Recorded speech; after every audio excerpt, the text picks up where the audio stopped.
Our first stop this morning is an organic farm outside of Havana, Cuba. Again, part of this kind of tour showing us all the wonderful things they're doing. It's actually really cool watching this guy plow the field behind us. He's got them completely under his voice command. Doesn't use the switch, doesn't pull on the reins. He's just saying a couple different words, getting them to turn at the end of each row.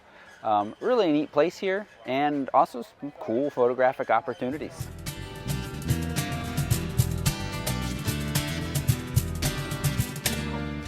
Puede andar buscando una verdad para matar las dudas de un buen consejo. This gentleman back behind me has just cut hundreds of bundles of chives, and it smells so good. La codicia honra el alma, pero moja el suelo. Y la caída es más. So we've talked in the last couple of days about the tourists that I've seen, mostly Europeans, some Americans, some groups like us for different reasons. You know, that's changing. We've got the second U.S. Carnival cruise that has arrived, so the influx of American tourists is certainly going to increase quite rapidly. So we've come over to the town of Regalo. We toured a church that is a mix of Catholic and African religions, listened to some more traditional African music and the different deities that they worship, danced. It's really cool, and again, great photo opportunities of these women in these amazing dresses, costumes, twirling and dancing. So a lot of fun there. We're now going to take a ferry back across the Havana for lunch.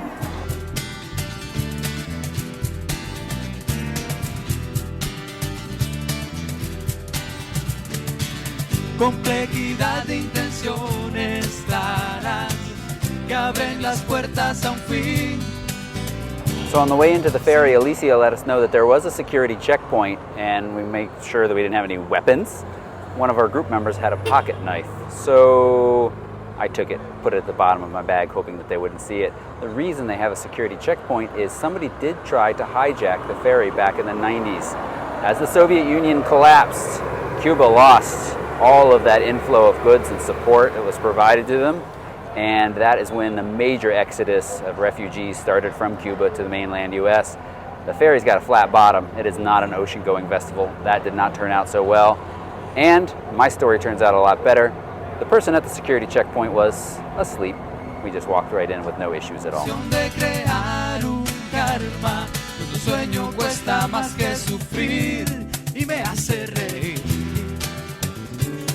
Alright, just finished up another delicious dinner, and now we're at, I don't know, the name of this giant fort right here in Havana, Cuba, that was completed in 1774, largest Spanish fort ever built in the Americas.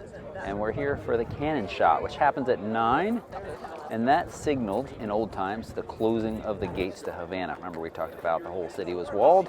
Well, if you were outside the city after that got closed, you spent the night out in the farmland. It was important to be inside so that you could sleep in your own bed. Inside the fort, greeted by trinket sellers.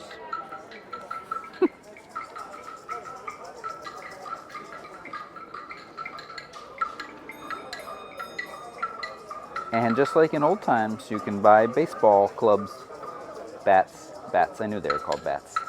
So we've got a great view across to Havana. This is the harbor entrance, and the purpose of this fort, primary purpose, was to guard the entrance and protect the city of Havana.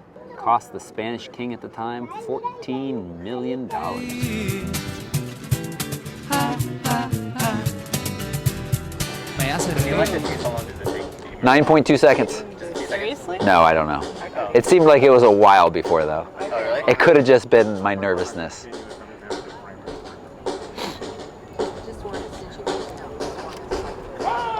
I don't know.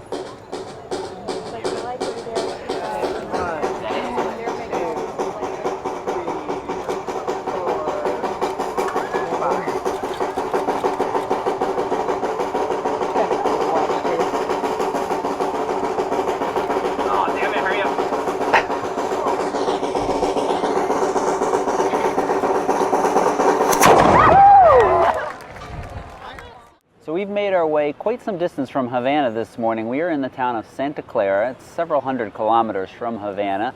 It is the site of a turning point in the revolution when Fidel Castro, Che Guevara overthrew Batista, or at least this was an important step along that path as they were rebels fighting in the country of Cuba on their way to Havana.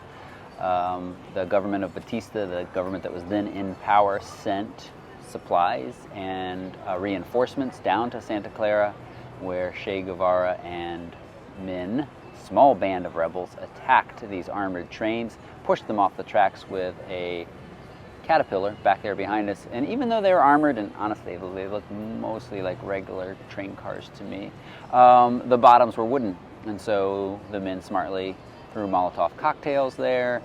The soldiers inside were quite unhappy about that, started to suffocate, and of course surrendered. So it was a decisive moment in Cuban history, and is now, of course, a big monument.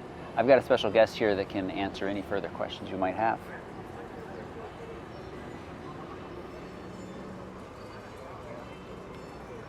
Cute kitty cat, you got anything else to say?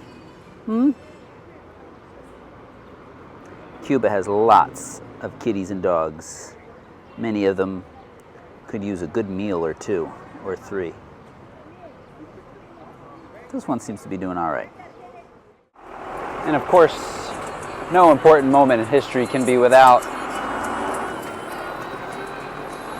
a gift shop and t-shirts. Me hace reír. Ja, ja, ja, ja. Después que la inflación se dio diluvios de piedad para subir más los precios. So we just finished up at the Che Guevara Memorial. One half is a museum, the other half is the actual memorial with the remains of the rebels that died in Bolivia, including Che Guevara. No cameras are allowed inside at all. The artifacts that they have on the museum side range from, really?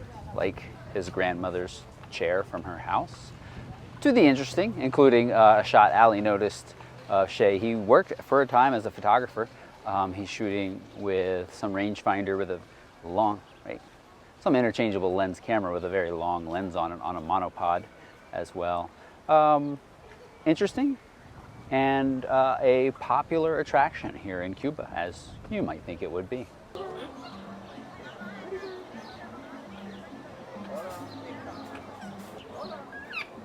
So we toured the Che Guevara Memorial. We visited the town of Cienfuegos, where we are now. Just checked into our hotel room, and we've arrived. Place is all right. Let's get our welcome drink. El vivo vive del necio. La avaricia escupe balas, pero rompe el cuero. Morral dañado no paga, pienso.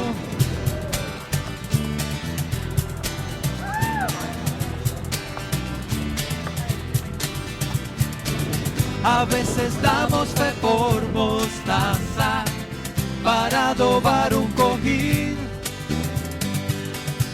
Not bad, Cuba, not bad. No basta, en silencio no hay nada que decir y me hace reír. Me hace reír. Ja, ja, ja. No, did you see her asleep at the desk? Me hace reír. She was asleep at the desk. Me hace reír.